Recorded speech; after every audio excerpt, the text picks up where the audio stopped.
मादकता अंगूर लता से खींच कल्पना की हाला। तो हिंदी शिक्षक के पास जब ये कविता वो अनुशंसा के लिए, प्रशंसा के लिए दिखाने ले जाएगा किशोर, तो खींच पर सबसे पहला गोला लगेगा और हिंदी शिक्षक कहेगा देखो इसको इस तरह कहो, मादकता अंगूर लता से प्राप्त कल्पना की हाला। और हाला पर भी निशान लगाएगा, कहेगा मदिरा क्यों नहीं लिख सकते हो, प्राप्त कल्पना की मदिरा। कवि साकी बनकर आया है, साकी पर निशान लगाएगा, कहेगा कवि वितरक बनकर आया है, भर कर कविता क्या प्याला, कवि न क्षण भर खाली होगा, इस पर भी निशान लगाएगा आज का हिंदी शिक्षक और कहेगा ये खाली क्या होता है, रिक्त नहीं होगा यह क्षण भर, लाख पिए 2 लाख पिए। कुछ ऐसी स्थिति बनती है हिंदी की कक्षा में। एक बार मुझे व्यक्तिगत अनुभव है अपने बेटे के लिए हिंदी शिक्षक के पास जाने का, ये कहने के लिए कि आपने ये जो आसान पर, उसने लिखा था कि ये काम बड़ा आसान होता है, निशान लगाकर हिंदी शिक्षक ने कहा था इसको सरल लिखो। तो मैंने अपनी तरफ से पैरवी की कि ये तो प्रेमचंद भी आसान शब्द का प्रयोग करते हैं और आप तो प्रेमचंद पढ़ाती हैं। तो उस शिक्षक ने उत्तर दिया कि देखिए जब बड़ा होकर प्रेमचंद बन जाएगा ना तब लिखेगा, पर अभी तो उसको सीखने दीजिए हिंदी।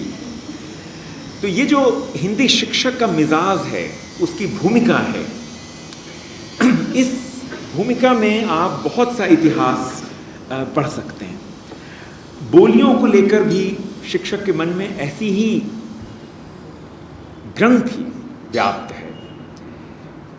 इस व्याख्यान की तैयारी के लिए मैंने अपने पुराने मित्र को टेलीफोन किया जो अभी अभी सेवानिवृत्त हुए हैं कुछ समय पहले, बुंदेलखंड में पढ़ाते रहे, बहुत अच्छे शिक्षक थे। तो इस प्रसंग के लिए मैंने कहा कि कोई उदाहरण आप अगर देना चाहो तो हम पहुंचा देंगे अपने श्रोताओं के पास। तो उसने बताया कि कुछ साल पहले कक्षा 5 के एक शिक्षक ने ये विषय दिया बच्चों को लिखने के लिए बुंदेलखंड में, गांव का मेला। तो उसमें एक बच्चे ने जो लेख लिखा उसको पढ़ के सुनाया और कहा कि हमारी मताई मेला में गई थी, उधर से पोलका ले आई। तो शिक्षक बोला ये पोलका क्या होता है? ब्लाउज होता है, चोली होती है। पोलका बुंदेली में ब्लाउज को बोलते हैं, जिसके लिए हिंदी में वैसे अलग से शब्द नहीं है। और अगर हिंदी का मिजाज खुला हुआ होता तो अब तक वो ले चुकी होती पोलका को बुंदेली से। पर हिंदी का मिजाज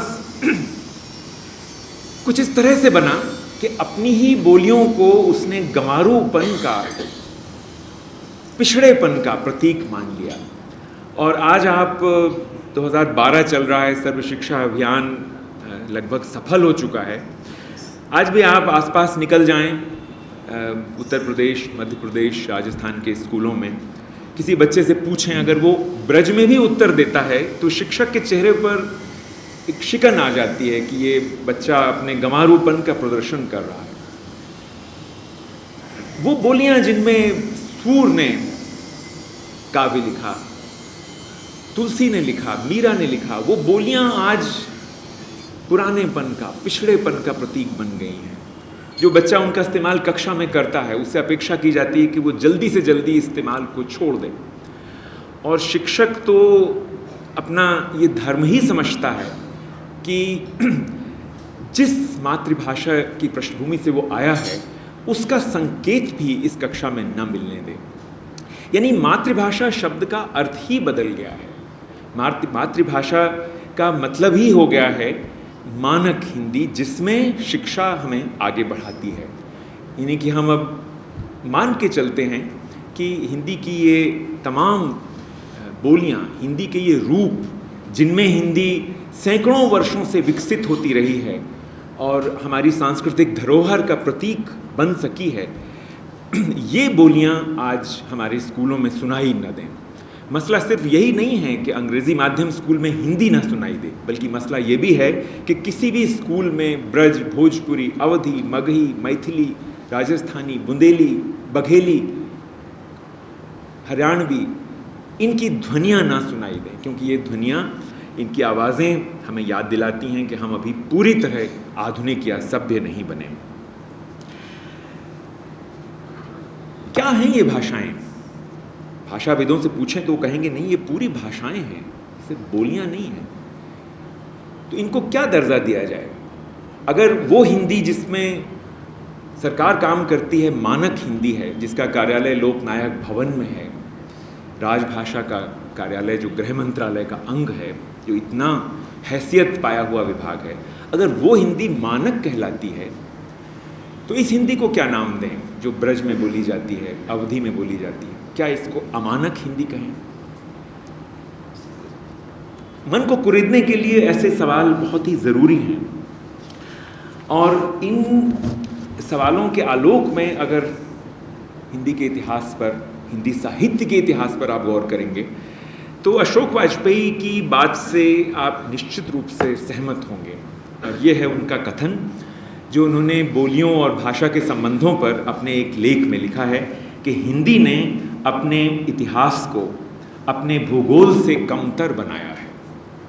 यानी कि हिंदी का भूगोल जो कि सिंध से और पाकिस्तान के पश्चिमोत्तर प्रांत से लेकर के बंगाल के सिरे तक फैला हुआ भूगोल है, इसके इतिहास पर, इसके स्वीकृत इतिहास को अगर आप पढ़ें, हिंदी साहित्य का इतिहास, चाहे वो जिसका भी लिखा हुआ हो, सबसे मशहूर तो रामचंद्र शुक्ल का ही है, पर और भी इतिहास इस बीच में कई लिखे गए हैं, छात्रोपयोगी, परीक्षोपयोगी, किसी को भी पढ़ें तो आप पाएंगे कि उसमें कुछ ही बोलियों के महान कवियों का प्रवेश हुआ है। इस पूरे भूगोल को समेटने वाला और इस पूरे भूगोल में जो अनेक बोलियां हैं, अनेक बोली गई भाषाएं हैं, यानी कि जो वाचिक समाज में पूर्ण भाषाएं हैं, पूर्ण भाषाएं कही जाने का दर की पात्रता रखती हैं, इनको छुआ भी नहीं गया। जैसे कि इनकी रचनात्मकता उस हैसियत के योग्य नहीं पाई गई कि वो हिंदी साहित्य के इतिहास में प्रवेश कर सके। तो इस अर्थ में अशोक जी का ये कथन कि हिंदी ने अपने इतिहास को अपने भूगोल से कमतर बनाया है, एक बड़ा सार्थक विचार है जिस पर विस्तार से सोचने की हमको ज़रूरत है। ये जो स्थिति है जो कि पहले ही, यानी कि आज़ादी के आने तक ही काफ़ी रुग्ण हो चुकी थी, लगातार रुग्णतर होती चली गई है। और स्कूलों में 1940, 50, 60 में भी जितनी तरह की आवाज़ें सुनाई दे सकती थीं, बच्चों के मुंह से तो निश्चित ही बर्दाश्त की जाती थीं, शिक्षकों के मुंह से भी बर्दाश्त की जाती थीं। कई शिक्षक फिर भी कुछ कम प्रशिक्षित रह गए थे, इसलिए बोलते थे। वे आवाज़ें भी आज मंद पड़ गई हैं और आज एक इकहरापन स्कूल के भाषाई संसार में दिखलाई देता है। उधर ये भाषाएं जिनको हमने बोलियां कहा, और संविधान में भी इनको बोलियों की ही संज्ञा दी गई, जब संविधान की एक महत्वपूर्ण धारा ने ये संकेत दिया कि मानक हिंदी का या कि आधुनिक हिंदी का शब्द भंडार बढ़ाने के लिए संस्कृत और उसके बाद उसकी बोलियों का प्रयोग होगा। इन बोलियों को भी इस तरह से संविधान ने हिंदी से एक दर्जा नीचे ही रखा, और कोई आश्चर्य नहीं है कि इनमें से अनेक बोलियां इधर के दशकों में लगातार अपने अपने राजनीतिक संघर्ष के जरिए वाचिक से लिखित भाषा बनने का सपना पूरा करती रही हैं। इनमें से कई में आज शब्दकोश बन गए हैं, कई में सरकारी काम के लिए बाकायदे शब्दावलियाँ विकसित हो गई हैं। जिस दुर्घटना से हिंदी, मानक हिंदी गुजरी थी, उसी दुर्घटना से ये सभी इस तरह की संघर्षरत तथा कथित बोलियां अपने को गुजारना चाहती हैं। अपने अपने क्षेत्र में वो उसी अर्थ में रानी बनना चाहती हैं जिस अर्थ में हिंदी राजभाषा के पद पर लगभग आसीन हो ही गई थी, और लोकनायक भवन में तो है ही, अगर हर ऑफिस में ना हो तो भी नहीं बन सकी। अगर वो अस्पताल की भाषा, न्यायालय की भाषा, तो कम से कम बाजार और सिनेमा में तो उसका स्थान है ही। इनमें से कई बोलियां भी आज उसी आधे अधूरे संघर्ष में रत दिखाई देती हैं। और प्रश्न उठता है कि क्या इनके इस आरोहण से, एक उच्चतर पद प्राप्त कर लेने से, क्या हिंदी का कुपोषण कम होगा, दूर होगा? इस प्रश्न का उत्तर देते हुए याद रखना जरूरी है कि इन भाषाओं से हमारा इस हिंदी का क्या रिश्ता था। अगर वो रिश्ता गंगा जैसा था कि गंगा में पानी क्यों रहता है पटना तक, कलकत्ता तक क्यों रहता है? इसलिए रहता है क्योंकि पूरे भूभाग से आने वाली छोटी छोटी सहायक नदियाँ जिन नदियों में मिलती हैं, वो नदियाँ अंत में गंगा में मिलती हैं और गंगा को जल से पूर्ण रखती हैं। ये भाषाएं ऐसी ही भाषाएं हैं, इनका रिश्ता दोयम दर्जे की भाषाओं का रिश्ता नहीं है। ये हिंदी की अपनी संपत्ति हैं, अपनी विरासत हैं। और अगर इन नदियों ने अपने अपने घाट सीमेंट के बनवा लिए और गंगा में गिरना ही बंद कर दिया, तो हिंदी का कुपोषण रुकेगा या जिस तरह बढ़ता चला गया है ऐसा और बढ़ता चला जाएगा? हमारे पत्रकार मित्र प्रियदर्शन ने कुछ वर्ष पहले पटना में एक सम्मेलन के सिलसिले में एक लेख लिखा था, मेरा बचपन और उसकी भाषाएं, और उसमें उन्होंने अपनी मातृभाषा मगही पर गौर किया था कि दिल्ली आने के बाद से उनको मगही बोलने के कितने अवसर मिलते हैं और जब लौटते भी हैं तब कितने मिलते हैं, और बचपन में किन किन के साथ वो इस भाषा में बोलते थे। इस तरह के संस्मरणों के बाद जिस निष्कर्ष पर वो पहुँचे हैं, वो निष्कर्ष भी मुझे आज उद्धृत करने से सुविधा महसूस हुई। सुनिए उनका निष्कर्ष। शासन की जो हिंदी हमने गढ़ी है वह ऐसी ही हिंदी है कि भोजपुरी या मगही के असर से अपने को अछूता देखना चाहती है। यहीं से वह मानसिकता, यहीं से यह हिंदी मानसिकता में अंग्रेजी सरीखी होती जाती है। इसीलिए ये एक गहरा उद्धरण है, गहरी व्यंजना है इसमें, क्योंकि ये सिर्फ व्यंग्य नहीं कर रही है कि जो हिंदी हमने उसको राजभाषा का सपना दिखाकर गढ़ी, वो हिंदी दरअसल एक तरह की अंग्रेज़ी बन गई है। और जब वो अंग्रेज़ी यानी कि अंग्रेज़ी जैसी हिंदी जब शिक्षा के माध्यम से फैलती है, और ख़ासकर जब शिक्षा स्वयं सार्वभौमिक होने जा रही है, तो उसका समाज पर क्या असर होगा, वो कैसा समाज गढ़ेगी।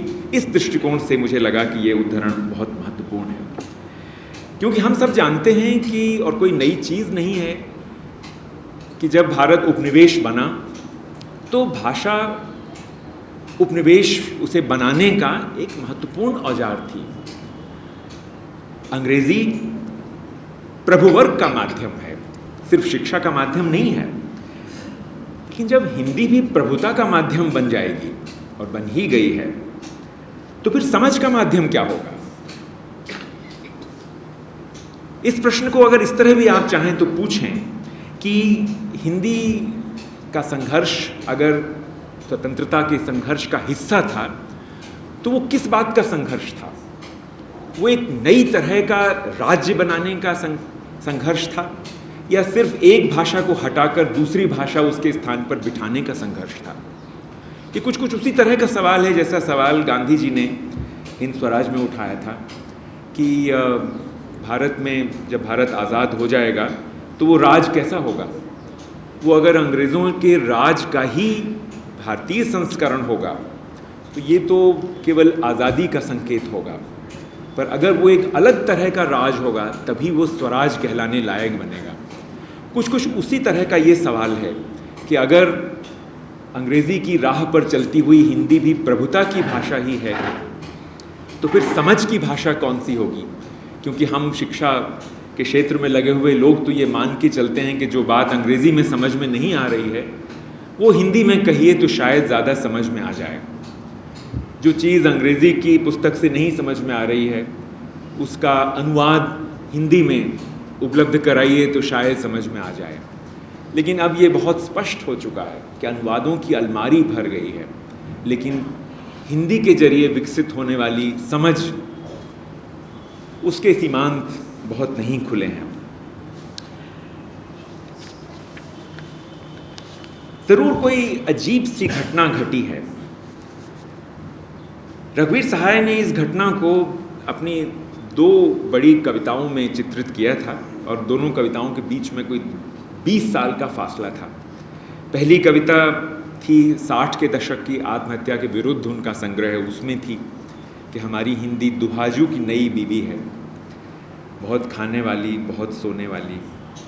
और 20 वर्ष बाद उन्होंने जो कविता लिखी वो थी हिंदी आंदोलन के एक तरह से पराभव की कविता। इस दूसरी वाली कविता में ये 4 पंक्तियां हैं जो जिस बात को मैंने प्रियदर्शन के उद्धरण से आप तक पहुंचाने की कोशिश की, उस बात को ही ज़्यादा गहरी, सरल, सटीक व्यंजना के जरिए रघुवीर सहाय इस तरह पहुंचाते हैं। उन्होंने लिखा है कि ये उनके लिए है जो कि हिंदी के पूजक हैं, जो कि हिंदी की नौकरी करते हैं, जो कि हिंदी को राजभाषा बनाते हैं। वो सभी लोग, जिसमें हम सब शायद शामिल हैं, क्योंकि हम सब शिक्षा में हिंदी को लाने का प्रयास करते रहे हैं, हम सबके लिए कवि का ये संदेश है कि वो हिंदी का प्रयोग अंग्रेजी की जगह करते हैं, जबकि तथ्य ये है कि अंग्रेजी का प्रयोग उनके मालिक हिंदी की जगह करते हैं। दोनों में ये रिश्ता तय हो गया है, यानी कि दासता की परंपरा है जो कि सिंहासन से एक को उतार के दूसरे को बिठाकर आगे बढ़ती जा रही है। और इस सिलसिले में समाज का विघटन और विघटन से आसान बनने वाला विभाजन जारी है।